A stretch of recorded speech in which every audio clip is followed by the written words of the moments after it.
올 시즌 여자 배구 선두 싸움이 치열한 가운데 1위 흥국생명이 위기를 맞았습니다.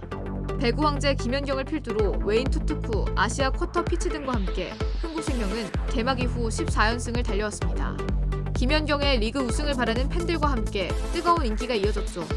아웃사이드 히터 김연경은 1988년생으로 36세의 나이에도 리그 최고 공격수로 맹활약하고 있습니다. 지난 시즌 챔피언인 현대건설 역시 2위 쟁탈전을 하며 치열하게 선두를 추격하는 상황입니다. 현대건설은 우승 전력을 그대로 유지한 채 단단한 조직력으로 선두 흥국생명의 화력에 맞섰습니다. 베테랑 양효진과 더불어 모마, 김다인 등의 호흡이 찰떡으로 맞아 안정적인 경기력을 선보였습니다. 두 팀은 지난해에도 팽팽한 선두 경쟁으로 리그를 제패했는데요. 흥국생명은 김연경을 보유하고 있음에도 2시즌 연속 준우승에 머무르며 올 시즌 우승이 더욱 간절한 상황입니다. 때문에 선수들을 새롭게 개편해 우승 사냥에 나선 상황이죠. 현대건설은 21-22, 22-23 시즌 모두 개막 15연승을 달리며 개막 최다 연승 기록을 보유했습니다. 올 시즌 14연승을 거둔 흥국생명은 한 경기만 더 치르면 이 기록과 타이를 이루는 상황이었습니다. 하지만 잘 나가던 흥국생명의 앞에도 큰 악재가 찾아왔는데요. 다름 아닌 V리그 남녀 구단들이 올 시즌 유달리 뼈저리게 겪었던 외국인 부상 문제입니다. 팀의 블로킹을 책임지던 투투쿠가 왼쪽 무릎 부상을 입어 한 달 가까이 결장이 불가피해졌습니다. 올 시즌 전체 블로킹 2위를 기록했던 웨인 투투쿠는 12월 17일 정관장과의 대결에서 무릎 부상으로 인해 4세트 퇴장하며 팬들에게 큰 안타까움을 남겼습니다.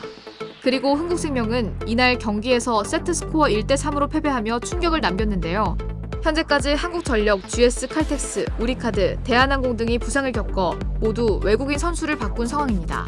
흥국생명 역시 같은 위기에 봉착했습니다. 투투쿠가 이탈한 흥국생명은 급격히 떨어진 조직력으로 큰 위기를 맞이했습니다. 3라운드 정관장전에서 패배한 것을 시작으로 2위 현대건설, 심지어 리그 6위인 한국도로공사에게까지 세트스코어 0대3으로 완패하며 3연패 충격에 빠졌습니다. 엎친 데 덮친 격으로 흥국생명 코칭 스태프는 때 아닌 매너 논란에도 휩싸였죠. 흥국생명의 수석 코치인 다니엘레 코치는 정관자전에서 상대 고이진 감독을 향한 도발로 논란에 올랐습니다.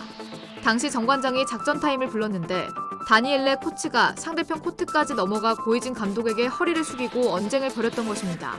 코치가 상대편 감독에게 벌인 도발에 배국에는 큰 충격을 받았습니다. 결국 다니엘레 코치는 연맹 상벌위원회에 회부되어 3경기 출장 정지 처분의 처벌까지 받게 됐습니다. 내부에서 흔들리기 시작한 흥국생명은 결국 3연패라는 충격적인 이변을 맞이했는데요. 2위 현대건설이 기회를 놓치지 않고 무서운 추격을 벌이는 상황입니다. 현대건설은 12월 25일 열린 GS 칼텍스와의 경기에서 완승을 거두며 흥국생명과 승점 40점을 나란히 이룬 상황입니다. 아직 외국인 선수를 구하지 못한 흥국생명으로서는 부담스러울 수밖에 없는 상황입니다. 설상가상으로 주전 수비수 신현경까지 컨디션 난조가 찾아오며 공수 양면에서 모두 큰 위기를 맞았습니다. 22-23 시즌 한국도로공사의 챔피언 결정전 역전패를 당하고 23-24 시즌에도 현대건설에 밀려 염원하던 챔피언 자리에 오르지 못한 흥국생명입니다.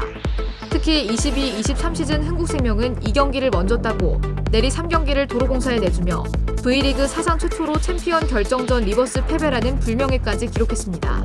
대부분의 전력을 재정비하며 통합 우승이라는 간절한 염원을 향해 달려가던 흥국생명이지만 예상치 못한 변수가 팀 내 긴장감을 더합니다. 시즌 중 큰 암초를 만난 흥국생명이 이 위기를 어떻게 극복할지 팬들의 눈이 배구 코트로 모이고 있습니다.